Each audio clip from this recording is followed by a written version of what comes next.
c'est une information RMC que vous nous révélez, Marie, et on en parle depuis ce matin dans l'affaire du Levothyrox. Pour la première fois, une plainte collective va être déposée aujourd'hui. J'espère que ça va faire réagir enfin la ministre de la Santé qui est en train de perdre toute crédibilité dans cette affaire et le laboratoire Merck qui est absolument perdu, dont la communication est absolument illisible, inaudible. Alors, c'est maître Berthella Geoffroy qu'on avait reçu la semaine dernière, qui nous avait annoncé sa volonté de déposer plainte. Elle représente notamment l'association des malades de la thyroïde. Elle doit déposer aujourd'hui cette plainte contre X au parquet du pôle de santé publique de Paris. Plainte pour mise en danger de la vie d'autrui, non-assistance à personne en danger et tromperie aggravée. 40 patients s'associent à cette plainte. Elle n'a pas pu prendre tout le monde. Elle a reçu beaucoup de demandes. Voilà, elle a eu le temps de traiter 40 allez-y, dossiers. Vous pouvez déposer plainte à titre individuel.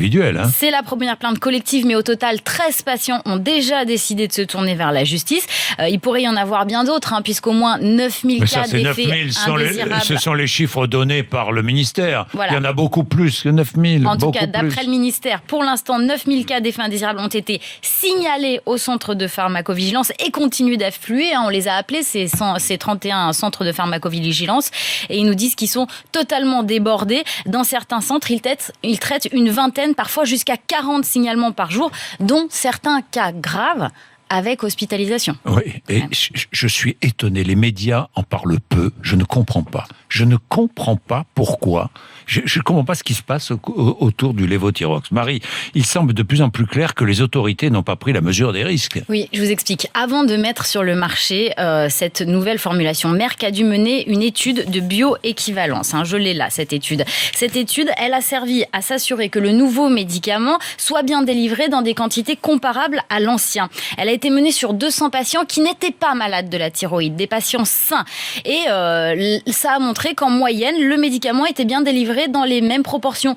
En moyenne. Le problème, c'est qu'au niveau individuel, pour environ 30% des patients, il y avait de fortes variations de plus de 23%. Or, le Levothyrox, c'est un médicament qu'on appelle à marge thérapeutique étroite. Ça veut dire que le moindre changement peut entraîner des effets indésirables très importants. L'agence du médicament aurait donc dû prévoir, anticiper ce qui se passe actuellement. Elle reconnaît d'ailleurs aujourd'hui qu'il y a ces variabilités en fonction des patients.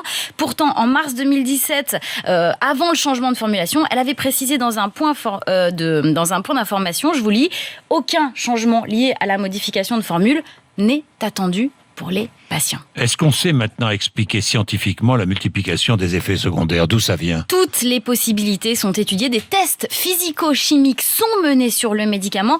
Plusieurs hypothèses quand même. La première, c'est l'action du lactose dans les anciens comprimés. Ils auraient peut-être inclus moins de principes actifs qu'indiqués sur la boîte. Du coup, aujourd'hui, les patients qui prennent la nouvelle formule ne sont plus équilibrés.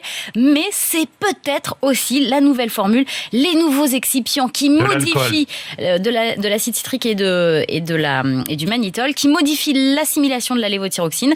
Aucune hypothèse n'est exclue, assure désormais l'ANSM. Oui, l'ANSM et le ministère qui continue de délivrer un message rassurant. Oui, il répète. Soyez patient. Non, mais comment peut-on effectivement entendre ça? Que les effets secondaires vont finir par disparaître, mais quand on aura pris 25 kilos et qu'on aura perdu tous ses cheveux, c'est parfait. Ça le gouvernement cherche clairement une issue de secours. L'agence du médicament a d'abord donné son feu vert au laboratoire serbe qui produit la L-thyroxine. Ce sont des gouttes normalement délivrées aux enfants.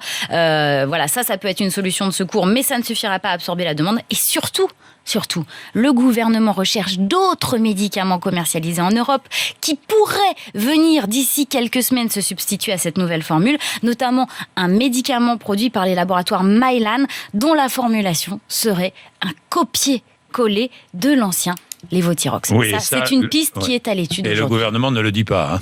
Si. Le gouvernement cherche une issue de secours. Si, ils le disent quand même. Non, mais ils vous l'ont dit, mais il a bien fallu que vous allez chercher. Ce que je veux dire, c'est qu'ils ne le disent pas publiquement. Il faut poser la question. Oui, évidemment. Si. Il est 7h23. Merci. Vous appelez, évidemment, vous réagissez. Il y a beaucoup de réactions, n'est-ce pas, Mathieu? Évidemment, et c'est stupéfiant d'ailleurs. À chaque matinée, on choisit de parler du Levothyrox. On vous a promis qu'on ne lâcherait pas le dossier. On ne le lâche pas. Et je suis stupéfait. Je vais dans votre sens. Il ne peut pas y avoir que 9000 cas. On voit la quantité de réactions et de témoignages. C'est 9000 cas déclarés au centre de pharmacovigilance. Mais il y en a beaucoup plus, c'est sûr. Madame Buzyn va pouvoir défendre les vaccins, va pouvoir défendre d'autres sujets en matière de santé. Il en va de sa crédibilité. Franchement, Elle a perdu toute crédibilité, Madame Buzyn. Où est-elle d'ailleurs ?